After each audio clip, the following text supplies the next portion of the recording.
great to have someone to check in with as well, and make sure you're doing stuff. I find that, like, for myself with writing, I love writing with partners, because it means I have to be accountable to somebody and that things actually get done.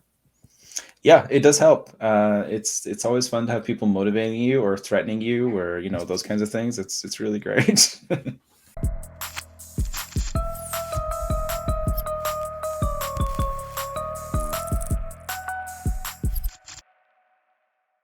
Hey guys, welcome to Inside Comics with George Michail. Really quick, if you like this kind of content, make sure you subscribe and tell a friend about it. Today, I'm joined by novelist Andrew Buckley. Andrew, thanks for being on the show. Thank you for having me, George. I appreciate it. Yeah, absolutely, man. So you're a writer and you have lots of books under your belt. I'm wondering if you can, and you have a new a release, Hair in All the Wrong Places. Yes, Volume 1 and Volume 2 just came out as well, too, right? Yes, it just got released a week ago. I don't have any copies yet, but yeah. And number 3 comes out in like a week, just over a week. That's amazing. I know. So you have all these books out, and I'm wondering if you can tell us a little bit about your writing process. Yeah, I mean, I don't know how well. I have a bit of an idea of how you write, but I put a lot of weight on the actual planning portion of writing. I found very early on when I wrote my first book that it took me, like 6 years to write a book, which is a long time. And in today's day and age, most publishers, agents, readers will not wait around for 6 years because you'll find that they find other stuff to read. So there's a real advantage of being able to properly tighten up your writing process and your planning process, because now I spend 3 weeks and I plan out all my stories before I sit down to write them, and now it only takes me about 5 months to write a book as opposed to 6 years. So 5 months is a little more realistic, a little more doable.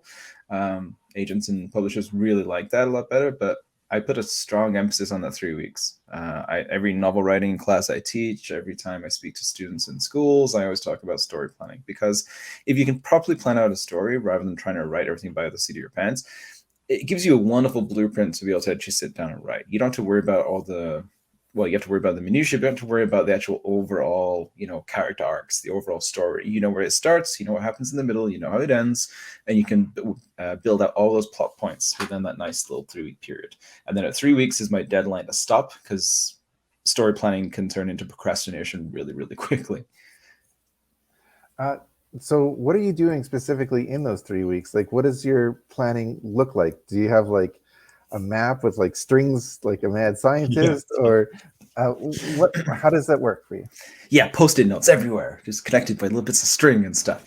I do it all in a notepad usually. That's where I start. I don't have it handy to show an example, but I start by breaking down the act structure. So I kind of figure out exactly what I need to happen in Act 1, Act 2, Act 3, and then I start to build out all the character profiles, so I know exactly who all the characters are and where they factor into the story and what parts they factor in. I sometimes build out archetypes, figure out who the mentor character is and who are hero and villain, shadow, and so on and so forth. Not for everything, but sometimes. I generally map out sometimes some chapter breakdowns, but generally I try just to get to the main bulk of the story elements sorted. So I'll work out the act structure and the characters. I'll figure out the character arcs. I'll figure out the lesson learned at the end. I'll figure out what my inciting incident's going to be, and the main elements that I really need to tell.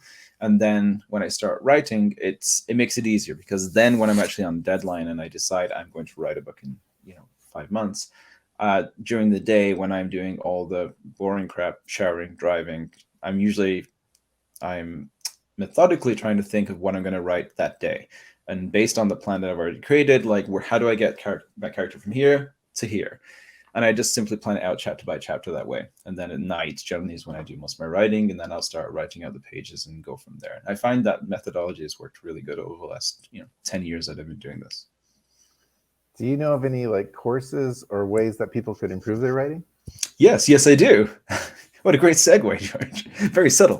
WordSmithAcademy.com is an online writing school that I started about 5 years ago. I developed a novel writing course that I taught to live classes in Kelowna, BC, and a couple other places. And we've transitioned that into WordSmith Academy, which is an online writing school that teaches students how to write in different disciplines. So we have a novel writing course, we have screenwriting courses, we have some technical writing courses, and we also have business writing courses that's more based around publishing.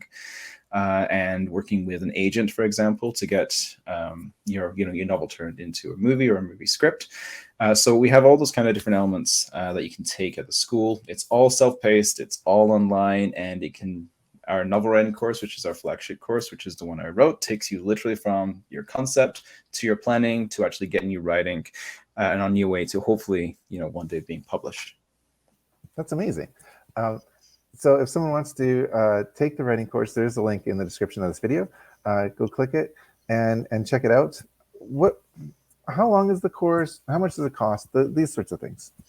The course itself is as long as you want it to take. It's a 7-module course, and basically you can take it at your own leisure. So if you want to spend 6 months doing this, great. If you want to bust through it in a couple of weeks, absolutely. But there are milestones you kind of need to hit, and there's some work you have to put into it before you move on to the next module in some cases.